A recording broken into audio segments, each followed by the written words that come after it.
కుక్క, సాకిరేవు దగ్గర ఉండే కుక్క ఇంటికి పనికిరాదు, రేవుకు పనికిరాదు అని దాని అర్థం. అక్కడ లేడు, ఇక్కడ లేడు, రెంటికి చెడ్డ రేవడి అంటారు కదా. అలా అయ్యాడు మనిషి. అలా దేవుడు కాలేకపోయాడు, ఇలా మనిషిగా బ్రతకలేకపోతున్నాడు. మనిషిగా బ్రతకలేని పరిస్థితి. ఎందుకంటే జంతువులను, పక్షులను, వనరులను, డబ్బును, అందాన్ని, ధనాన్ని, గర్వాన్ని, కులాన్ని, మతాన్ని, ప్రాంతాన్ని, భాషను, పురుషుడు అన్న ఆధిక్యతను, వగైరా వగైరా వగైరా వగైరా సిస్టమ్స్ అన్నిటినీ కూడా దేవీ దేవతలుగా చేసి పెట్టుకున్నాడు. పిల్లలనే దేవీ దేవతలు, పిల్లలనిచ్చే దేవీ దేవతలు, వర్షాలిచ్చే దేవీ దేవతలు, దాన్ని ఏమంటారు, పంటలిచ్చే దేవీ దేవతలు. ఇలా ప్రతి రంగంలోనూ దేవుణ్ణి తీసి దేవునికి బదులుగా మానవుడు తను సృష్టించుకున్న వాటిని ఉంచాడు. ఇదే 115వ కీర్తన. మళ్ళీ ఒకసారి చూడండి, 3 నుంచి చదువుదాం. 115వ కీర్తన 3 నుంచి. మా దేవుడు ఆకాశమందున్నాడు, తనకు ఇచ్చ వచ్చినట్లుగా ఆయన చేయుచున్నాడు. వారి విగ్రహములు వెండి బంగారములు, అవి మనుష్యుని చేతి పనులు. వాటికి నోరుండి పలకవు, కన్నులుండి చూడవు, చెవులుండి వినవు, ముక్కులుండి వాసన చూడవు, చేతులుండి ముట్టుకోవు, పాదములుండి నడవు, గొంతుకుతో మాట్లాడవు. 8వ వచనం చాలా ఇంపార్టెంట్, దాన్ని అండర్లైన్ చేసుకోండి వీలైతే. వాటిని చేయువారును వాటి యందు నమ్మిక ఉంచు వారందరూ వాటి వంటి వారై ఉన్నారు. ఎలాంటి వారవుతారు అనంటే, కళ్ళుంటాయి కానీ చూడలేని సమాజంగా మానవ సమాజం మారిపోతుంది. నోరుంటది కానీ మాట్లాడలేని సమాజం, గొంతుకుంటది ప్రశ్నించలేని సమాజం, చేతులుంటాయి పని చేయని సమాజం, కాళ్ళుంటాయి నడవలేని సమాజం. మన కళ్ళ ఎదుటే మన సొంత వాడికి నష్టం జరుగుతూ ఉంటుంది, బాగా అయింది అని మనసులో అనుకునే సమాజం. మన ఎదురుగానే చిన్న చిన్న పిల్లల పట్ల బలాత్కారాలు జరుగుతూ ఉంటాయి, కానీ పట్టించుకోనటువంటి సమాజం. మన కళ్ళ ఎదుటే తల్లిదండ్రులను, ముసలివాండ్లను రోడ్డున పడేసి వెళ్ళిపోయేటటువంటి పిల్లలు కనిపిస్తూ ఉంటారు, కానీ నోరుండి మాట్లాడలేని సమాజం. కారణం ఏమిటి అనంటే, మనల్ని ఏలుతూ ఉన్నది తన స్వరూపము పోలిక చొప్పున చేసుకున్నటువంటి ఆ సార్వభౌమాధికారి అయినటువంటి దేవుడు కాదు. మనం ఎవరికి దాసోహం అయ్యాం అనంటే, ఈ లోక మర్యాదకు దాసోహం అయ్యాం. ఈ లోక మర్యాదకు దాసోహం అవడం కారణం చేత స్పృహ కోల్పోయాం.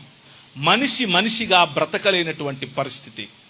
మనిషి మృగమయ్యే, ఏ మృగాన్నైతే దేవుడిగా చేసుకున్నాడో అలా అయిపోయే పరిస్థితి. ఏ వనరులనైతే దేవుడిగా చేసుకున్నాడో అలా అయిపోయే పరిస్థితి. ఒక్కసారి దేవుణ్ణి తిరస్కరించాడు, భార్యను చూసి వంక పెట్టడం మొదలుపెట్టాడు, సంబంధాలలో చేదు. ఒక్కసారి దేవుణ్ణి తిరస్కరించాడు, అన్నదమ్ముల మధ్య అన్నదమ్ములు ఒకరినొకరును చంపుకునేటటువంటి పరిస్థితి, ప్రేమానురాగాలు నశించిపోవటం. ఒక్కసారి దేవుణ్ణి తిరస్కరించాడు, సొంత కూతుళ్ళు తండ్రితో పడుకునేటటువంటి జుగుప్సాకరమైన మానవ జీవితం. అంటే రక్త సంబంధాల్లో సైతం పొరపచ్చాలు. సంబంధాలలో మార్పు, ప్రాధాన్యతలలో మార్పు, ప్రేమలో మార్పు, నిర్వచనాలలో మార్పు, భార్యాభర్తల సంబంధంలో మార్పు, ప్రతి చోట దిగజారిపోయినటువంటి మానవ సమాజం. దీన్నే చావటం అంటారు, దీన్నే చెర అని అంటారు, దీన్నే మరణం అని అంటారు. ఈ మరణం కేవలం దేవుడి నుంచి మనం విడిపోయే, లేకపోతే ఇప్పుడు ఏ విధంగా అయితే ఈ లైట్ ఉంది, లేకపోతే మీ సెల్ ఫోన్ ఉంది, ఛార్జింగ్ పెడతారు, ఛార్జింగ్ పెడితే ఒక 100% ఛార్జింగ్ అయిపోయిన తర్వాత ఛార్జింగ్ తీసేస్తారు. తీసేసిన తర్వాత బ్యాటరీ బాగుంటే 6 గంటలు ఉంటుంది, ఇంకా బాగుంటే 9 గంటలో 10 గంటలో ఉంటుంది, ఆ తర్వాత ఏమైంది, చచ్చిపోద్ది. That's exactly what human beings are. మనుషులు అలాగే తయారయ్యారు. జీవాధిపతి అయిన దేవునితో కనెక్షన్ కోల్పోయిన కారణం చేత, జీవాధిపతితో మనకున్నటువంటి కనెక్షన్ కోల్పోయిన కారణం చేత మనం మూవత్ వా మౌత్ అంటే రోజు చస్తూ ఒకరోజు చచ్చిపోతాం అనేటటువంటి పరిస్థితి. దీన్నే పాపపు పతన స్థితి అని పిలుస్తారు. మనిషి పతనంలో దిగిపోయాడు, మనిషి జీవోత్సవంలా మారిపోయాడు, మానవ సమాజం జీవోత్సవంలా మారిపోయింది. అటువంటి పరిస్థితిలో దేవుడు అన్నాడు, మొదటి రోజు మీరు విన్న సందేశం, దేవుడు అన్నాడు, నా దాసుడైన అబ్రహాము అని అన్నాడు, నా హృదయానుసారుడైనటువంటి అబ్రహాము అని అన్నాడు, నా స్నేహితుడైనటువంటి అబ్రహాము అని అన్నాడు. పిలిచాడు, come out, I'll give you a new nation అని అన్నాడు. క్రొత్త రాజ్యాన్ని నీకు ఇస్తాను, క్రొత్త దేశాన్ని నీ ద్వారా కడతాను, నీ ద్వారా ప్రతి వంశము ఆశీర్వదింపబడేలా చేస్తాను. విగ్రహారాధకుడైనటువంటి నీవు ఇప్పుడు బయటికి రా, నిజమైన దేవుని వైపుకు తిరిగితే రక్షింపబడతావు అని అన్నాడు. ఆయన తిరిగాడు, ఆయన తిరిగి వచ్చాడు.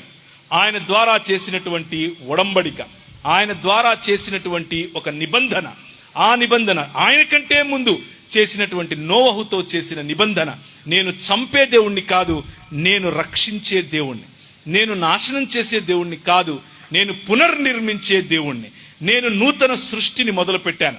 ఆ నూతన సృష్టి కార్యం నోవహుతో మొదలైంది, ఆ తర్వాత అబ్రహాముతో కొనసాగించబడింది. భూమి మీద ఉన్నటువంటి ప్రతి కుటుంబాన్ని ఆశీర్వదించడం మన తండ్రి యొక్క అభీష్టం, మన తండ్రికి ఉన్నటువంటి ఆలోచన.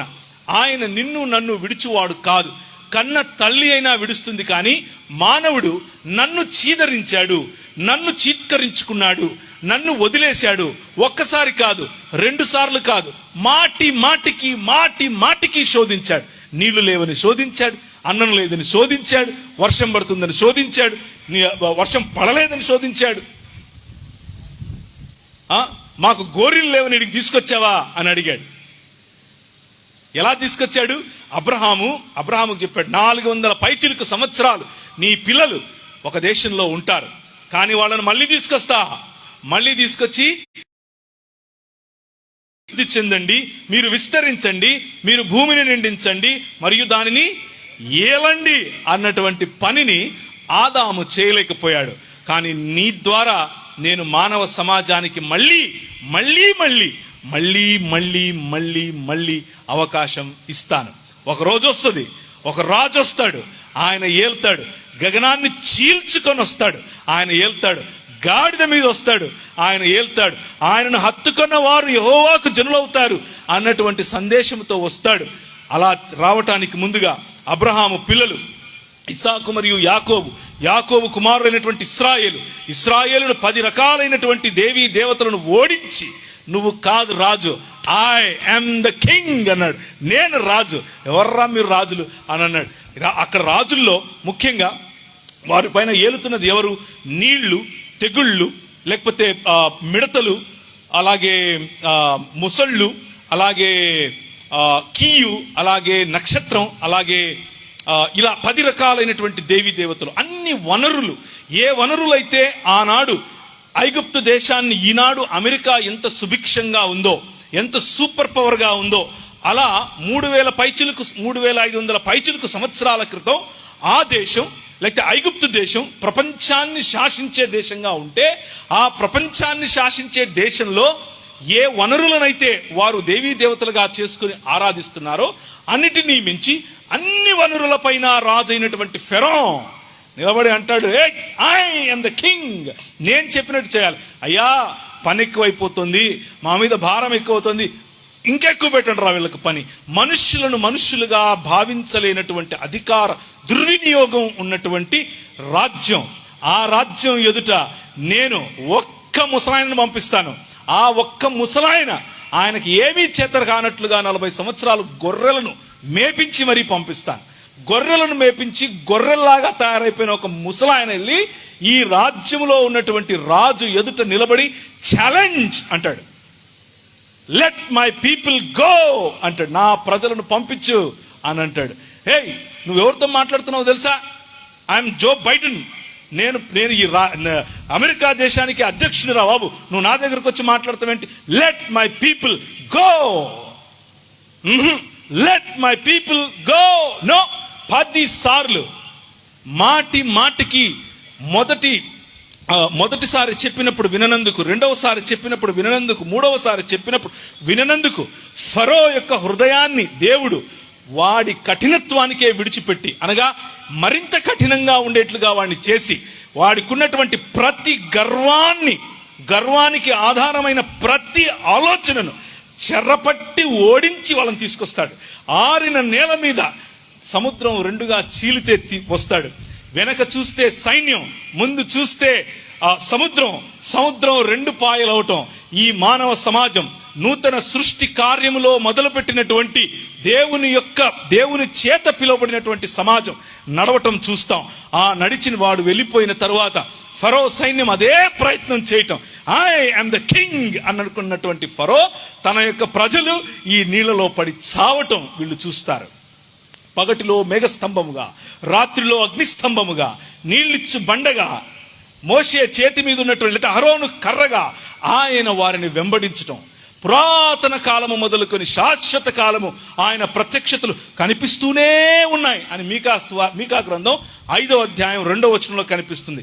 ఆ ప్రత్యక్షతను చూపించుకుంటూ తన ప్రజలను, తన రాజ్యమును, లేకపోతే తన రాజ్య నిర్మాణం కోసం, నూతన సృష్టి కార్యం కోసం నడిపిస్తూ బయటకు తీసుకొని వచ్చినటువంటి ఈ మహాదేవుడు, ఆయన ఒక చోట ఆగితే మాకు నీళ్లు లేవు, మాకు తెల్లగడ్డలు లేవు, మాకు ఉల్లిగడ్డలు లేవు, మాకు తినడానికి దాన్ని ఏమంటారు మటన్ లేదు, మనకు అబ్రహాం లేదు, ఇస్సాకు లేదు, యాకోబు లేడు. ఇదే క్వశ్చన్స్, ఇదే నస. ఎందుకు అనంటే వారికి చేయాల్సిందేమీ లేదు. రాత్రి నోరు తెరుచుకొని పడుకుంటే పొద్దునకంతా దేవదూతల ఆహారం పరిచిపెట్టేవాడు దేవుడు. వేసుకున్న చెప్పులు అరగలేదు, వేసుకున్న బట్టలు చినగలేదు. కానీ వీళ్ళకి కంప్లైంట్స్ మీద కంప్లైంట్స్. మానవుడు దిగజారిన స్వభావం. ఏ మానవులను రక్షించటం కోసమైతే దేవుడు ఒక సమాజాన్ని నిర్మించటం కోసం స్థానికంగా ఉన్నటువంటి దేవీ దేవతల మరియు ఫరో యొక్క శక్తి నుంచి విడిపించుకొని వచ్చి, నేను నీకు కాపరిని, నేను నీకు రాజును, నేను నీకు ప్రియుణ్ణి, నేను నీకు భర్తను, నేను నీకు దేవుణ్ణి అని నిరూపించుకున్నాడో ఆ దేవుని దగ్గరికి వెళ్ళి అంటున్నారు, అక్కడ సమాధులు లేవని ఇక్కడ తీసుకొచ్చావా మమ్మల్ని అన్నారు. అక్కడ సమాధులు లేవు, గోరీలు కట్టుకోవడానికి స్థలం లేదని మమ్మల్ని తీసుకొచ్చావా అరణ్యంలో చచ్చిపోవటానికి అని ప్రశ్నిస్తే ఆయన అన్నాడు, నో ప్రాబ్లం. ఆదాము చేసిందే మళ్ళీ అబ్రహాము పిల్లలు చేస్తున్నారు. ఆదాము రిజెక్ట్ చేశాడు, చచ్చాడు. వీళ్ళ ద్వారా మళ్ళీ జీవితం ఇస్తాం అని అంటున్నాను, వీళ్ళు చస్తాం అంటున్నారు. సరే మీ ఇష్టం అన్నాడు. వారికి న్యాయాధిపతులను ఇచ్చాడు. లోకంలో మిగిలిన దేశాలన్నీ రాజును కలిగి ఉంటే ఈయన అన్నాడు, నేనే నీకు రాజును రా, నీకు వేరే రాజు అవసరం లేదు, న్యాయాధిపతులను పెట్టుకోండి. మీరు న్యాయము, కనికరము, ప్రేమ, సమానత్వం, మీ పైన ఎవరు ఉండాల్సిన అవసరం లేదు. బికాజ్ ఎవ్రీ హ్యూమన్ బీయింగ్, ప్రతి మనిషి నా స్వరూపము నా పోలిక చొప్పునున్నాడు. ప్రతి మనిషి రాజు ఏలటానికి నేను పెట్టాను, ప్రతి మనిషి విస్తరించటానికి పెట్టాను, అభివృద్ధి కావటానికి పెట్టాను. మీ పైన ఇంకో రాజు అవసరం లేదు మీకు అన్నాడు. No no no no no no Samuel గ్రంథం దగ్గరకు వచ్చేసింది. సమూయేలు గ్రంథం దగ్గరకు వచ్చి ఇలా అంటున్నారు, సమూయేలు అంతా బాగానే ఉంది, నువ్వు చూస్తేనేమో ముసలోడు అయిపోయావు, నీ పిల్లలు చూస్తేనేమో నీ అంత గొప్పగా ఏమీ లేరు, మాకేం కావాలి? రాజు కావాలి. లాలీపప్ లాగా అడిగారు, మాకు రాజు ఇస్తావా? మిగిలిన దేశాలకు, చుట్టుపక్కలున్న దేశాలు, రాజ్యాలు ఏ విధంగా అయితే రాజును కలిగి ఉన్నాయో మాకు అలాగే రాజు కావాలి. సమూయేలు ప్రభు దగ్గరికి వెళ్ళాడు. ఏమయ్యా వాళ్ళు ఇలా అంటున్నారు? Samuel, don't worry, they are not rejecting you, they are rejecting me as their king. వాళ్ళు తిరస్కరిస్తున్నది నిన్ను కాదు సమూయేలు, నన్ను. They wanted a king. వాళ్ళకు ఒక రాజు కావాలి కదా, చెప్పు వాళ్లకు. ఆ రాజు వస్తే మీ పిల్లలు వాడి కాళ్ళు పట్టాలి, మీ పిల్లలు వాడికి పన్నీరు చల్లాలి, మీ పిల్లలు రొట్టెలెత్తాలి. ఆయన దాన్ని ఏమంటారు, కారులో వస్తుంటే ముందర కొందరు వెనకల కొందరు పరిగెట్టాలి. మా ఊర్లో ఇలాంటి రాజులు చాలా మంది ఉన్నారు హైదరాబాద్లో. జనం ఎక్కడ చూసినా వాళ్ళు అక్కడే ఉంటారు. ఒక ఆయన ఇలా అంటే ఒక పరిగెత్తుకుంటూ వచ్చి కోట్ తీస్తారు. ఆయన ఉషు ఉషు అంటే అందరు పడిపోతానే ఆ తర్వాత మళ్ళా వచ్చి కోట్ వేసుకుంటాడు. ఆ కోట్ వేయడానికి ఇంకొకరు వస్తారు. మీ పిల్లలు ఆయనకు రొట్టెలొత్తుతారు అని ప్రభు చెప్పాడు. మీ పైన రాజ్యం చేయటానికి మతాన్ని ఉపయోగిస్తారు, మీ పైన రాజ్యం చేయటానికి కులాన్ని ఉపయోగిస్తారు, మీ పైన రాజ్యం చేయటానికి ధనాన్ని ఉపయోగిస్తారు, మీ పైన రాజ్యం చేయటానికి వనరులను ఉపయోగిస్తారు, మీ పైన రాజ్యం చేయటానికి ఇచ్చకపు మాటలను ఉపయోగిస్తారు, మీ పైన రాజ్యం చేయటానికి ఈ లోక మర్యాద ఎంత నీచానికైనా దిగజారే ప్రయత్నం చేస్తుంది. దానియేలు గ్రంథం 11వ అధ్యాయం చదివి వినిపిస్తాను తర్వాత. ఇది అవనివ్వండి. సో రాజులు వద్దురా అని అంటే లేదు, మాకు కింగ్ కావాలని అన్నారు. వారు ఎన్నుకున్నటువంటి రాజు ఒకడు. దేవుడు తన హృదయానుసారుడైనటువంటి దావీదును రాజుగా ఎన్నుకున్నాడు.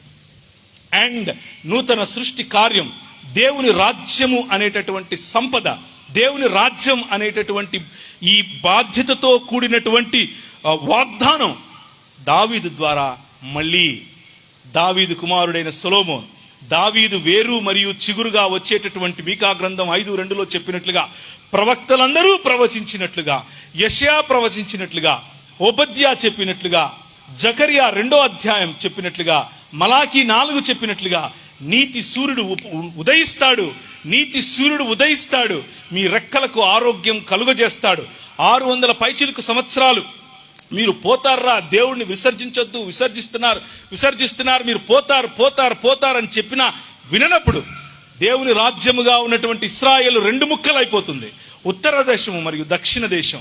ఉత్తర దేశంలోనికి మరియు దక్షిణ దేశంలోనికి ఒకరి తర్వాత ఒకరు రాజులు రావటం, దేవాలయమును చెరపట్టడం, సొలొమోను నిర్మించిన దేవాలయాన్ని చిన్నాభిన్నం చేయటం, కుక్కలు చింపిన విస్తరిగా సమాజం మొత్తం, అనగా దేవుని యొక్క రాజ్యం అది క్షీణించిపోయేలా దేవుడు అన్యాయానికి, మీరు నా ప్రజలు అనుకుంటున్నారు, మీరు నన్ను విసర్జిస్తే ఎక్కడికి వెళ్తారు? చెర, మరణం.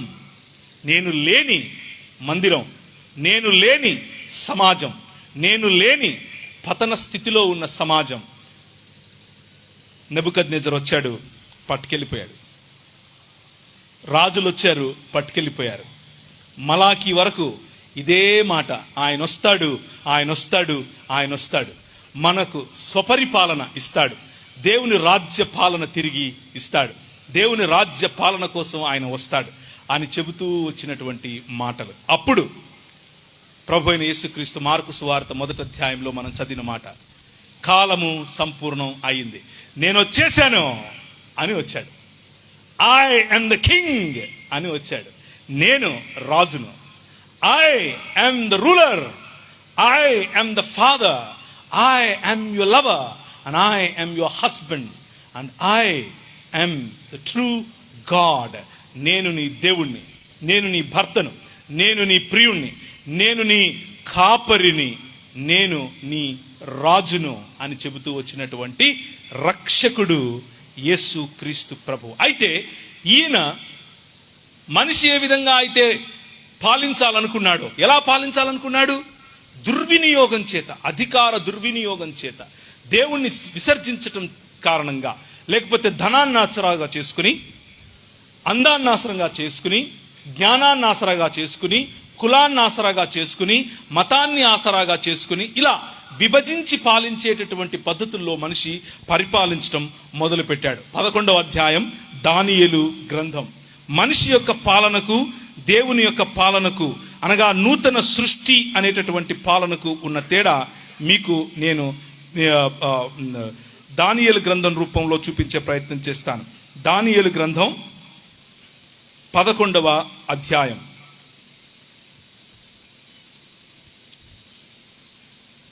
2వ వచనం, సంపత్తి చేత ఏలుబడి చేసేటటువంటి రాజులు.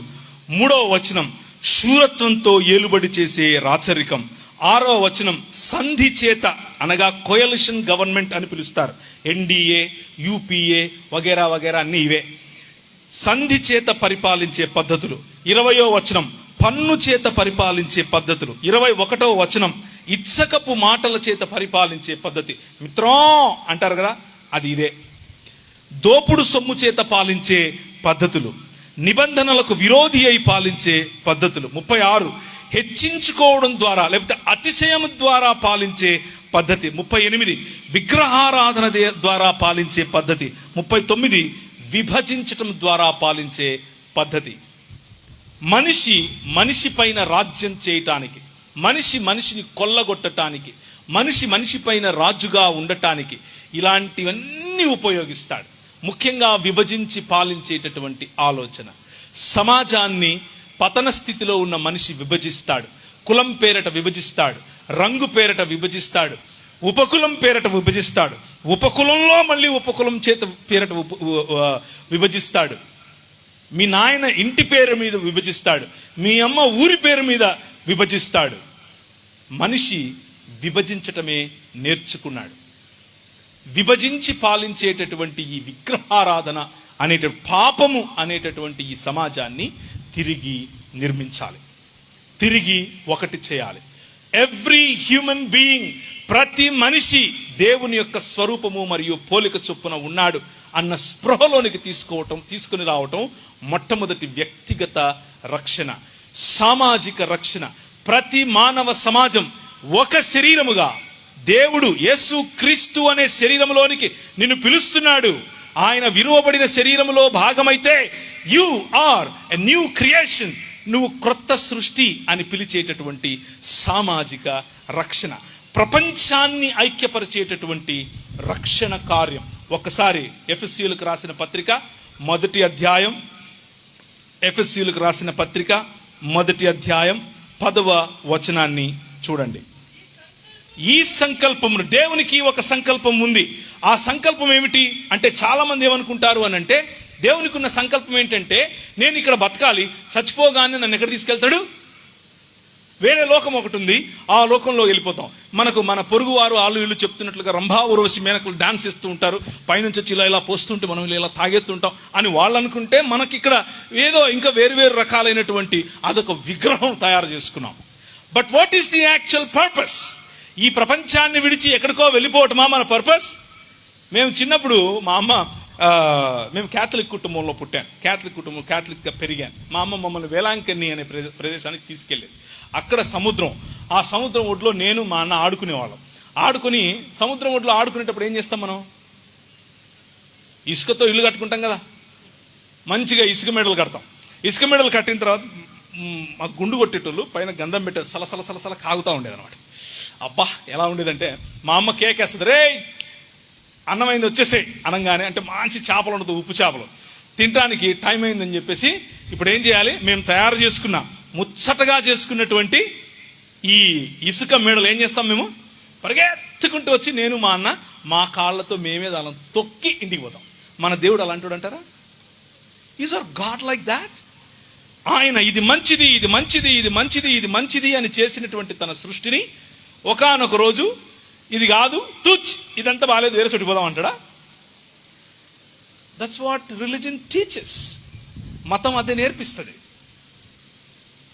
బట్ మానవుడు తన అధికార దుర్వినియోగం చేత ఈ ప్రపంచంలోనికి ఏ మలినాన్నైతే తీసుకొచ్చాడు, ఏ పాపాన్నైతే తీసుకొచ్చాడు, ఏ మరణాన్నైతే తీసుకొచ్చాడు, ఏ దరిద్రాన్నైతే తీసుకొచ్చాడు, ఏ విభజననైతే తీసుకొచ్చాడు, ఏ హెచ్చుతగ్గులనైతే తీసుకొచ్చాడు, పాపము యొక్క పర్యవసానమైనటువంటి మరణాన్ని జయించటం కోసం, తిరిగి ఒకటి చేయటం కోసం భూమి ఆకాశములను సృష్టించినటువంటి దేవుడు భూమి ఆకాశముల నడుమ ఒక అగాధము వచ్చేలా మానవుడి నిర్ణయం ఎప్పుడైతే జరిగిందో, ఒక్క మానవుడు మళ్ళీ రావాలి.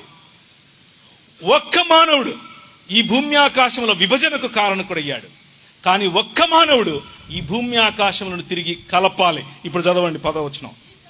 ఈ సంకల్పమును బట్టి ఆయన పరలోకమందున్నవే గాని భూమి మీద ఉన్నవే గాని సమస్తమును క్రీస్తునందు ఏకముగా సమకూర్చవలెనని తనలో తాను నిర్ణయించుకొనెను. The purpose of this one man, ఒక్క మానవుడు, ఆయనలో ఉన్నటువంటి క్రీస్తు అనేటటువంటి మానవుడు, ఆ మానవునిలో ఉన్నటువంటి సంకల్పం లేదా నిర్ణయం, దేవుడు చేసిన నిర్ణయం ఏమిటి అని అంటే, he wants to unite the heavens and the earth. భూమి ఆకాశములను, లేకపోతే పరలోకమందున్నవే గాని భూమి మీద ఉన్నవే గాని సమస్తాన్ని క్రీస్తునందు ఏకం చేయాలి, సమకూర్చాలి. He don't want anybody to perish. ఎవరూ కూడా నశించిపోవటం ఆయనకి ఇష్టం లేదు. ఎవరు ఆయనను త్యజించటం కారణం చేత, ఆయనను తిరస్కరించడం కారణం చేత ఎప్పటికీ ఉండేటటువంటి మరణములో ఉండటం ఆయనకి ఇష్టం లేదు. జీవములోనికి మీరు రావటం ఆయనకి ఇష్టం. ఆయన సన్నిధిలో బ్రతకటం, మీరు ఆయన సన్నిధిలో బ్రతకటం ఆయనకి ఇష్టం. ఏ విధంగా అయితే ఆదాము దేవుని సన్నిహిత్యాన్ని, దేవుని స్నేహాన్ని ఎంజాయ్ చేశాడో అలాంటి స్థితిలోనికి మీరు తిరిగి రావటం ఆయనకి ఇష్టం. అదే యేసు క్రీస్తు యొక్క పని. యేసు క్రీస్తు అనే ఈ మానవుడు ఈ ప్రపంచానికి వచ్చి ఏ మరణమైతే మానవులను బెదిరిస్తోందో, ఏ మరణమైతే మానవుణ్ణి చంపేస్తోందో, ఏ మరణాన్నైతే మానవుడు జయించలేకపోతున్నాడో, మరణం అంటే భయపడిపోతున్నాడో, ఎంత పాలెగాడైనా సరే, ఎంత తోపైనా సరే, చివరికి ఫరో అయినా సరే చచ్చి తీరాల్సిందే అన్నటువంటి ఆ సర్టనిటీ, అంత ఖచ్చితమైన నిక్కచ్చిగా ఉండే సత్యాన్ని ఆయన ఆలింగనం చేసుకున్నాడు. He made the cross as his throne. ఆయన ఎక్కిన సిలువను తన సింహాసనముగా చేసుకున్నాడు. తన సింహాసనంగా చేసుకుని మరణమాన్ని ముల్లెక్కడని మరణం కళ్ళలో కళ్ళు పెట్టి చూసి దాన్ని ఆలింగనం చేసుకుని 3వ దినాన తన శరీరమందు, ఏ శరీరంలో అయితే మరణాన్ని ఆయన పొందుపరిచాడో, మరణాన్ని ఆయన ఒకటిగా తీసుకొచ్చాడో, అదే శరీరాన్ని 3వ దినాన తిరిగి లేపి, మరణమా నీ ముల్లెక్కడ అని అడిగాడు. That is gospel. నువ్వెప్పటికీ చనిపోయినటువంటి శరీరంతో బయటకు వస్తావు. నువ్వెప్పటికీ నశించినటువంటి శరీరంతో బయటకు వస్తావు. నువ్వే కరోనా తాకనటువంటి శరీరంతో బయటకు వస్తావు. నిన్ను కాల్చినా, నిన్ను పూడ్చినా, నిన్ను కాకులకు గద్దలకు వేసిన ఆయన సృజనాత్మకత కలిగిన ఈ సృష్టికర్త అయిన దేవుడు నిన్ను తిరిగి జీవింపజేయబోతున్నాడు. పునరుత్థానములోనికి తీసుకుని రాబోతున్నాడు. ఆయన శరీరములో he bound the death and the eternity together. మృతాన్ని మరియు అమర్త్యాన్ని, అమృతత్వాన్ని ఆయన శరీరములో పొందుపరిచాడు. మానవుడు, ఒక్క మానవుడు మరణం అనేటటువంటి ఈ ముళ్ళును విరిచి పారేశాడు. దేవుణ్ణి తిరస్కరించడం అనే పాపాన్ని విరిచి పారేశాడు. 3 ప్రశ్నలు ఏవైతే ఆదాము దగ్గరికి, లేకపోతే 3 ప్రలోభాలు ఏవైతే ఆదాము దగ్గరికి వచ్చాయో ఆదాము జయించలేకపోతే, ఈ 3 ప్రలోభాలను క్రీస్తు అనే మానవుడు, ఈ ఆదాము జయిస్తాడు. అధికారం, ఆధారం మరియు ఆరాధన. ఆరాధన నా తండ్రికే, అధికారం నువ్వేంట్రా నాకిచ్చేది, ఐ యామ్ ద కింగ్. ఆధారం రొట్టెలు చేసుకో అన్నాడు. నో, నా తండ్రి మాట నాకు ఆధారం అని అన్నాడు. 3 రకాలుగా జయించి బయటకు వచ్చి, మరణమా నీ ముల్లెక్కడ అని అడిగి ఇప్పుడు అంటున్నాడు, కమ్ టు మై బాడీ, నా శరీరంలోనికి రా. కమ్ టు మై ఫ్యామిలీ, నా కుటుంబంలోనికి రా. Come in to my Kingdom, నా రాజ్యంలోనికి రా. అదే రక్షణ. ఈ లోక మర్యాద నుంచి మడిమ తిప్పి దేవుని మర్యాద వైపుకు రావటం. యేసుక్రీస్తు అనే ఒక శరీరంలోనికి స్త్రీ పురుషుడన్న తేడా లేకుండా, హెచ్చు తగ్గులన్న తేడా లేకుండా, కులం మతం అన్న తేడా లేకుండా, ఏ తారతమ్యం, ఏ విభజన లేకుండా ఒక్క మనిషిగా నిన్ను మళ్ళీ పిలుస్తున్నాడు. మనిషిగా మారటం కోసం పిలుస్తూ ఉన్నాడు. ఈ 66 పుస్తకాలు ఉన్నటువంటి బైబిల్ గ్రంథం, it is not a religious book. ఇది కేవలం ఒక మతపరమైనటువంటి పుస్తకం కాదు. ఇది ఒక మానవుడు ఎలా ఓడిపోయాడు, ఇంకొక మానవుడు సర్వమానవాళిని ఎలా గెలిపించాడు అనే కథనం. మానవత్వానికి సంబంధించిన, మనుష్యతత్వానికి సంబంధించిన గాథ. అదే దేవుని రాజ్యం. ఈ ప్రాంతంలో దేవుని రాజ్యం కాకినాడ, పెద్దాపురం, సామర్లకోట, రాజమండ్రి, ఈ ప్రాంతాలలో భయంకరమైనటువంటి పరిస్థితులు. పెంట కుప్పల మీద బ్రతికే వాళ్ళు మన పూర్వీకులు. వారికి మూతికి ఒక ముంత కట్టేవారు, ముడ్డికి ఒక చీపురు కట్టేవారు. వారు నడిస్తే, వాళ్ళు నడిచినందుకు భూమి ఎక్కడ మైలైపోతుందో అని వెనక చీపురు కట్టుకు తిరిగారు. కాళ్లకు ఒక గజ్జె కట్టేవాళ్ళు, ఎందుకంటే ఫలానా వాడు వచ్చాడు అని తెలియటం కోసం. మన స్త్రీలకు పైన వస్త్రం వేసుకునే అధికారం ఉండేది కాదు. కారణం, నువ్వు స్త్రీవో పురుషుడివో మాకు తెలియదు. మీరు చూస్తే అందరూ నల్లగా ఉంటారు, అందరూ జుట్లు వేసుకొని ఉంటారు, అందరూ బాకినోరులు వేసుకొని ఉంటారు. నువ్వు పురుషుడివో స్త్రీవో నాకెట్లా తెలుస్తుంది? నేను దేవుణ్ణి, దేవుడి ఎదుట స్త్రీ రాకూడదు అన్నారు. భయంకరమైనటువంటి స్థితిగతుల్లో ఉన్న మన జీవితాల్లోనికి నీతి సూర్యుడు ఉదయించే విధంగా ఈ గాస్పల్, రక్షణ మార్గం వచ్చింది. స్త్రీ పురుషులను ఒకే చోట కూర్చోబెట్టి చదువు చెప్పారు. కారణం, ద కింగ్డమ్ ఆఫ్ గాడ్, దేవుని రాజ్యం. 1799లో మొదలైన ఈ ఉద్యమం 1799లో బాప్టిస్టు వారు ఈ ప్రాంతానికి వచ్చినప్పుడు చేసి మొదలుపెట్టిన ఉద్యమం. ఆ తర్వాత మెల్లిమెల్లిగా లూథరన్ సంఘస్థులు, లండన్ మిషనరీ సొసైటీ వారు, చర్చ్ మిషనరీ సొసైటీ వారు ఇలా తీసుకొచ్చినటువంటి అనేకమైనటువంటి దాన్ని ఏమంటారు, సాంఘిక సంస్కరణలు. ఆ సాంఘిక సంస్కరణ కారణం చేత ఒకరు కాదు, ఇద్దరు కాదు, లక్షల కొలది ప్రజలు ప్రభువును తెలుసుకోవటం, దేవుని రాజ్యములోనికి కాలు పెట్టడం, దేవుని రాజ్యములో సమానత్వాన్ని రుచి చూడటం, చదువును రుచి చూడటం, అందాన్ని రుచి చూడటం, డిగ్నిటీని రుచి చూడటం. అన్నారు స్త్రీలతో, నువ్వు ఎలా పైన జాకెట్ వేసుకుంటావు? నీ స్తనాలు మాకు కనిపించాలి కదా, నీ స్తనం ఎంత బరువు ఉందో చూసి దానికి మేము ట్యాక్స్ వేస్తామని అన్నారు. దాన్నే బ్రెస్ట్ ట్యాక్స్ అని పిలుస్తారు. భారతదేశంలో ఇది ఉండేది, మన ప్రాంతంలో ఇది ఉండేది, తీర ప్రాంతాలన్నిటిలో ఇది ఉండేది. ఇది ఒక చట్టముగా ఆ రోజుల్లో ఉండేది. బహుద్దూర్లు, రాయబహుద్దూర్లు దీనికి ఇన్ఛార్జీలుగా ఉండేవారు. స్థనం యొక్క బరువును బట్టి ట్యాక్సులు పెంచేవారు. అంటే నువ్వు బాగా తిని బలుస్తున్నావు కాబట్టి నీ దగ్గర డబ్బులున్నాయి, ట్యాక్సులు కట్టు అన్నారు. క్రైస్తవ సమాజం నో, అలా జరగటానికి వీల్లేదు అంది. అలా జరగటానికి వీల్లేదు. ప్రతి స్త్రీ దేవుని యొక్క స్వరూపము మరియు పోలిక చొప్పున ఉంది. ఆ స్త్రీని ఈ విధంగా మీరు అన్యాయం చేయటానికి వీల్లేదు అని అన్నారు క్రైస్తవ సమాజం. ఇంట్లో గొడ్డు చచ్చిపోతే ఆ గొడ్డుకు తాడు కట్టి కాలుకు బయటకి ఇసిరేసి, అరే నువ్వు మా ఇంటికి రారా, అరే జోగిగా, అరే మల్లిగా, అరే ఏదో పేరు పెట్టి వెనక నుంచి రా, ఇంటి దగ్గరికి రాకు, వెనక నుంచి తాడు విసిరేస్తాం, అది గుంజుకొని పోయి దాన్ని దానిపైన చర్మం ఉంటుంది కదా, దాంతో మాకు చెప్పులు చేసి తీసుకురా, మిగిలిన మాంసం ఉంటుందే అది నీకు 6 నెలలు జీతం అని అన్నారు. అలా మన పెద్దలు బ్రతికారు. ఇక్కడ పనిచేసినటువంటి క్రైస్తవ మిషనరీలు, ముఖ్యంగా బీర్ గారు, గన్ గారు, ఇలాంటి వారు చాలా మంది, నేను రాసినటువంటి దేవుని రాజ్యం అనే పుస్తకంలో ఈ అంశాలన్నీ పొందుపరిచాను. వారన్నారు, no, you are in the image of God. దేవుని స్వరూపం మరియు పోలికలో ఉన్నావు నువ్వు, చచ్చిన దాన్ని నువ్వు తినవు, యు హ్యావ్ డిగ్నిటీ, గౌరవం కలిగి బ్రతుకుతావు నువ్వు అని అన్నారు. అలాగేయా అన్నాం. మన జీవితాలు ఒకటి తర్వాత ఒకటి మెల్లిమెల్లిగా దేవుని రాజ్యం వైపుకు మారటం. ఆంధ్రజోగిని యాక్ట్ 1986లో ఎన్టీ రామారావు గారు తీసుకొచ్చినట్లుగా మనకు చరిత్ర చెబుతుంది. కానీ 1930 చిల్లరల్లోనే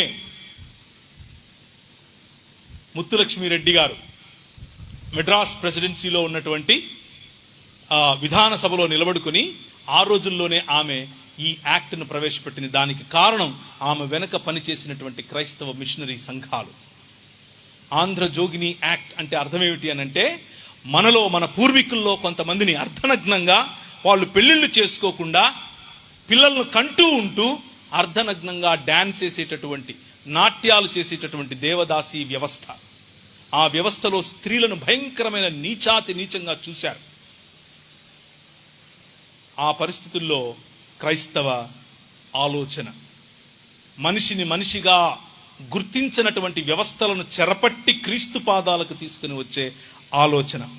1835లో అందరికీ ఇంగ్లీష్ ఎడ్యుకేషన్, 1795లో శూద్రులకు సైతం ఆస్తి హక్కు. ఇప్పుడు ఎవరైతే పెద్ద కులాల వాళ్ళం మేము అని చెప్పుకుంటున్నారో వారు కూడా శూద్రులే, వారికి ఆస్తి హక్కు ఉండేది కాదు. వారు పండించిన పంట పైన వారికి హక్కు ఉండేది కాదు. అది తీసుకొచ్చి ఇచ్చింది క్రైస్తవ సమాజం. 1773లో అందరికీ సమానమైనటువంటి న్యాయం. 1833లో పిల్లలను చంపకూడదు అన్నటువంటి చట్టం, 1913లో అందరికీ ఎడ్యుకేషన్, 1913లో స్లేవరీ అబాలిష్మెంట్ యాక్ట్, అంటే మానవులను బానిసలుగా అమ్మటానికి, కొనటానికి, క్రయ విక్రయాలు చేయటానికి వీలు లేదు అన్నటువంటి ఆలోచన. ఇదంతా కూడా క్రైస్తవ సమాజం వేళ్లకు లెక్క పెడితే ఎంతమంది ఉంటారో అంతమంది ఉన్నటువంటి క్రైస్తవ సమాజం మాత్రమే ఈ దేశానికి ఒక బహుమతిగా ఇచ్చింది. ఈరోజు మీ పిల్లలు చదువుకుంటున్నారు, క్రైస్తవ సమాజం చేసినటువంటి పని. ఈరోజు మీ ఆడపిల్లలు చదువుకుంటున్నారు, క్రైస్తవ సమాజం చేసినటువంటి పని. ఈరోజు మీరు రాయి దగ్గర, రప్ప దగ్గర కాళ్లను చేతులను నరుక్కోవటం ఈరోజు చట్టరీత్యా నేరం. అది క్రైస్తవ సమాజం తీసుకొచ్చినటువంటి విప్లవం. ఈరోజు మీ పిల్లలకు దాన్ని ఏమంటారు, మీరు నాలుకలకు గొంతులకు చువ్వలు పొడుచుకోవటం లేదు. దానికి కారణం క్రైస్తవ సమాజం తీసుకొచ్చినటువంటి చట్టం. ఆ రోజుల్లో పిల్లలను రథాల కింద పడేసేవారు, దేవుడు అనుగ్రహిస్తాడు అని అనుకున్నారు. మనం ఏం చదివాం? అవి కళ్ళుండి చూడవు, నోరుండి మాట్లాడవు, వాటి యందు విశ్వాసం ఉంచి వారు అలాంటి వారే అవుతారు. సొంత పిల్లలను చంపుకునే సమాజములో మనం బ్రతికాం. కానీ క్రైస్తవ ఆలోచన ప్రతి ఆలోచనను మానవుడిని మానవుడిగా ఉంచకుండా దేవుని జ్ఞానమును అడ్డగించే ప్రతి ఆటంకాన్ని చెరపట్టి క్రీస్తు పాదాలకు తీసుకుని వచ్చే క్రైస్తవ విప్లవం, మానవత అనే విప్లవం. మతం కాదు. మతం మతం మతం మతం అని చాలా మంది చెబుతూ ఉంటారు. మన వాళ్ళు ఇది మతం అనుకుని మతంలో బతికేద్దామని అనుకుంటారు. ఆ మతాన్ని నమ్ముకుంటే మహా అయితే మీకు 3 పూట్ల భోజనం పెడుతుంది. కానీ ప్రభువు కొట్లాడిన వాళ్ళు ఈ ప్రపంచంలో ఎవరైనా ఉన్నారా ఆయన 33 సంవత్సరాల పరిచర్యలో అంటే మత పెద్దలే.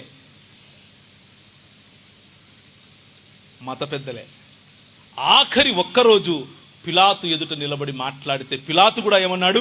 బిహోల్డ్ ద మ్యాన్ అన్నాడు. ఇదిగో మానవుడు అన్నాడు. నిజమైన మానవుడు, అధికారాన్ని ప్రశ్నించే మానవుడు, నిజమైన మానవుడు, మనిషిని మనిషిగా గుర్తించే మానవుడు, నిజమైన మానవుడు, ప్రేమంటే ఏంటో నేర్పే మానవుడు, నిజమైన రాజు తన చొక్కా విప్పి తన శిష్యుల కాళ్ళ దగ్గరికి వచ్చి నీ కాళ్ళు కడగనా అని అడిగే రాజు. ఆయన రాజ్యం వచ్చేసింది అని ప్రకటించినటువంటి రాజు. ఆ రాజ్యం వచ్చింది అని మన దగ్గరికి మోసుకొని వచ్చినటువంటి ఆ రాజ్య ప్రతినిధులు, ఇదిగో మీరు ఈ రాజ్యంలో పాల్గొనండి అని చెప్పాల్సినటువంటి ప్రతినిధులు ఇక్కడ కూర్చుని ఉన్నారు. దిస్ కింగ్డమ్, ఈ రాజ్యం ఇంతింతై మహాపర్వతమై ఏ చేతి సహాయము లేకుండా తీయబడినటువంటి రాయిల రాజ్యాలను వెండితో, బంగారముతో, ఇత్తడితో, ఇనుము మరియు మట్టి కలిసినటువంటి పాదములుగా ఉన్న ఆ విగ్రహం పైన పడితే, ఈ లోక మర్యాదల పైన పడితే తుత్తునీయులుగా గాలికి ఎగిరిపోయేటటువంటి పొట్టులాగా ఈ లోక మర్యాదలు పారిపోవాలి. కానీ మనం మతంలో ఉన్నాం. రాజ్యంలో చాలా తక్కువ మంది ఉంటారు, మతంలో ఉంటారు. వారు ఒక సిస్టమ్ క్రియేట్ చేసుకుని వారికి ఒక రాజును ఎన్నుకొని ఆయనకు పాస్టర్ అని పేరు పెడతారు. వారికి ఒక రాజ్యాన్ని ఏర్పరచుకొని దానికి ఒక డినామినేషన్ అని పేరు పెడతారు. బయట ఏ సిస్టమ్స్ అయితే ఉన్నాయో అవే సిస్టమ్స్ మనము తెచ్చుకుంటాం. అదే కుల ప్రాతిపదికన సంఘాలు, అదే మత ప్రాతిపదికన విభజన, మనిషిని మనిషిగా చూడలేనటువంటి కళ్ళు, మనిషిని హక్కునకు చేర్చుకోలేనటువంటి, ఆప్యాయతలు లేనటువంటి, గౌరవం లేనటువంటి, స్త్రీ పట్ల గౌరవం లేనటువంటి, చిన్న చూపులు చూసేటటువంటి అదే మానవ సమాజం. దానికి ఒక పేరు పెట్టి క్రైస్తవం అంటున్నాం. Shame on us. మనం సిగ్గుపడాలి. ప్రభువు పిలుపు భూమ్యాకాశములను ఐక్యపరిచేటటువంటి క్రీస్తు పిలుపు నూతన సృష్టిగా మారటం, దినదిన ప్రవర్తమానముగా ఆయన స్వరూపములోనికి నిజమైన మానవుడిగా ఎదగటం, నీ పక్కన వాడిని గౌరవించగలగటం. ఇంట్లో చెట్టు ఉంటుంది, పైన స్టార్ ఉంటుంది, కానీ అమ్ముండదు. పండుగ వస్తుంది, చెట్టు ఉంటుంది, అరిసెలు ఉంటాయి, స్టారు ఉంటుంది, అమ్ముండదు, అన్న ఉండడు, పక్కింటోడు తిన్నాడా లేదా అన్న స్పృహ ఉండదు. ప్రభు అంటాడు, నేను నీ దగ్గరికి వచ్చాను, నాకు చలి పెడుతుంటే నువ్వు కనీసం నాకు బట్టలు లేదే, నాకు ఆకలి అవుతుంటే ఇంత పిడిసి అన్నం పెట్టలేకపోయావే, నాకు దాహం అవుతుంటే నీకు నీళ్ళు ఇవ్వటానికి బరువు అయింది, నువ్వెప్పుడు వచ్చావు ప్రభు, నువ్వు వస్తే అసలు నేను నా ఇల్లు అమ్మేసాను ఇచ్చేద్దాను కదా నీకు, నేను వచ్చాను. అవర్ కింగ్, మన రాజు ఎవరితో ఐడెంటిఫై చేసుకుంటాడు అంటే మనలో బడుగు బలహీన వర్గాలతో ఐడెంటిఫై చేసుకుంటాడు, మనలో విరిగి నలిగిన హృదయాలతో ఐడెంటిఫై చేసుకుంటాడు, మనలో పేదల పట్ల ఆయనకు కనికరం, మనలో బీదల పట్ల ఆయన హృదయం, మనలో మానవులను తిరిగి మానవులుగా చూడాలి అన్న ఆయన తపన. మీకు అదే స్ఫూర్తినిచ్చి వెళ్తారా? సర్వ సృష్టికి ఈ సువార్త, రాజ్య సువార్త ప్రకటిస్తారా అని పిలుస్తున్నాడు. Now the question is yours. మీ దగ్గర సవాలు నేను విడిచిపెడుతున్నాను. ఈ సువార్త ఇక్కడ చచ్చిపోయి ఎక్కడికో వెళ్ళే సువార్త కాదు, నీ రాజ్యము వచ్చునుగాక అనే సువార్త. నేను చచ్చిపోయి ఎక్కడికో పోదునుగాక కాదు, నీ రాజ్యము వచ్చునుగాక. ఆయన వస్తాడు, ఆయన శరీరములో మనం, లేకపోతే ఆయన భార్యగా మనల్ని చేసుకుంటాడు. భూమి ఆకాశములను, మరణాన్ని అమరత్వాన్ని ఎలా కలిపాడో అలా కలపబోతున్నాడు. దేవుని సన్నిధి మన మీదకి దిగి రాబోతుంది. ఆ సన్నిధిలోనికి నువ్వు నేను బ్రతకాలి అనంటే ఈ ప్రపంచాన్ని దేవుని నివాస యోగ్యముగా మార్చగలిగేటటువంటి శక్తి ఈ ఏ చేతి సహాయం లేకుండా తీయబడినటువంటి ఈ రాయికి ఉంది, దేవుని సంఘానికి ఉంది. దేవుని సంఘంలో భాగంగా ఉన్నటువంటి నీవు దేనికి దాసోహమయ్యావు? చదువుకా, ధనానిక, అందానిక, కులానిక, మతానిక, స్త్రీ అన్నటువంటి గర్వమా, పురుషుడు అన్నటువంటి గర్వమా? దేనికి దాసుడు అయ్యావు? దేవుని స్థానంలో నీ డినామినేషన్ ఏమైనా ఉందా?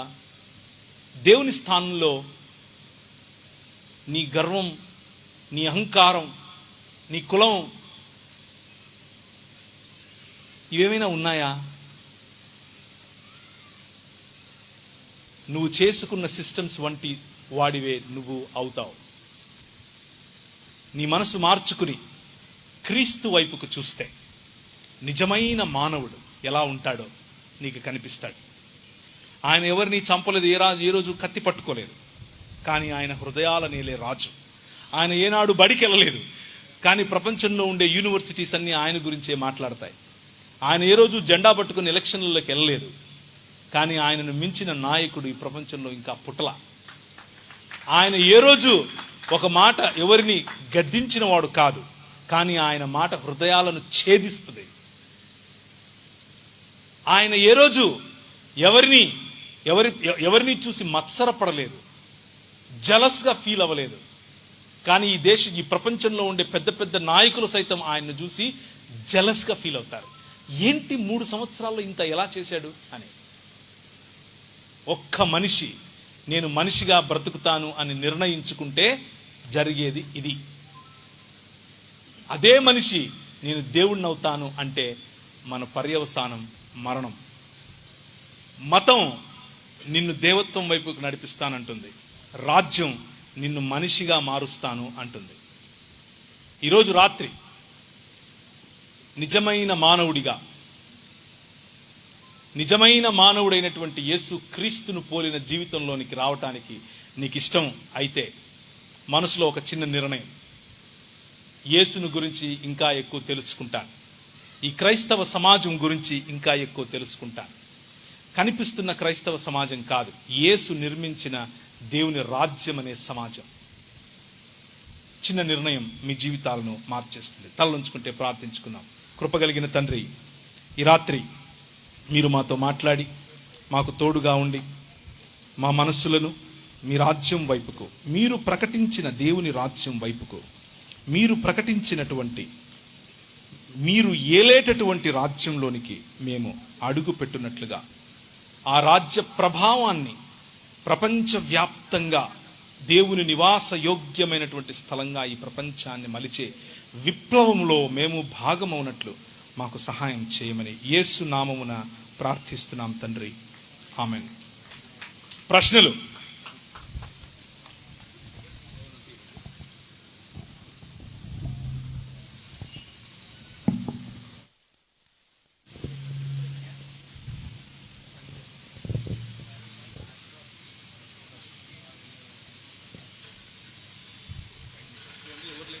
ఓకే, దయచేసి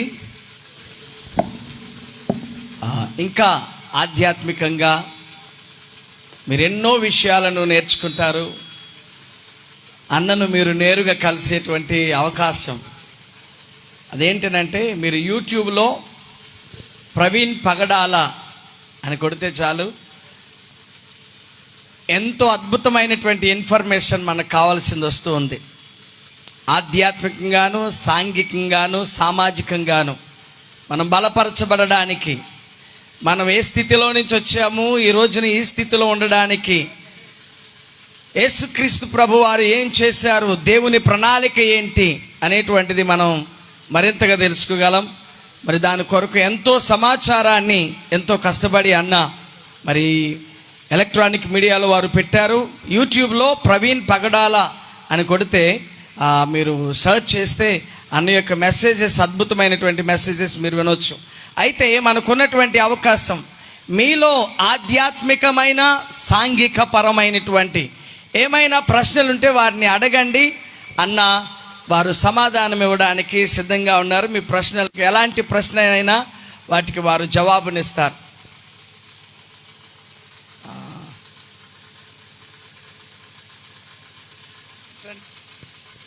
ప్రశ్న ఉన్న వాళ్ళు ఒకసారి చేయొద్దండి సార్, మీ దగ్గరికి మైక్ వస్తుంది. ఎస్, కమ్ నాన్న.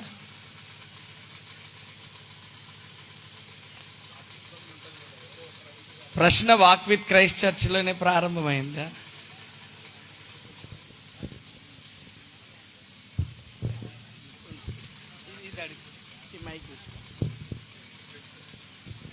దాన్ని ఆన్ చేయి. నన్ను అశోక్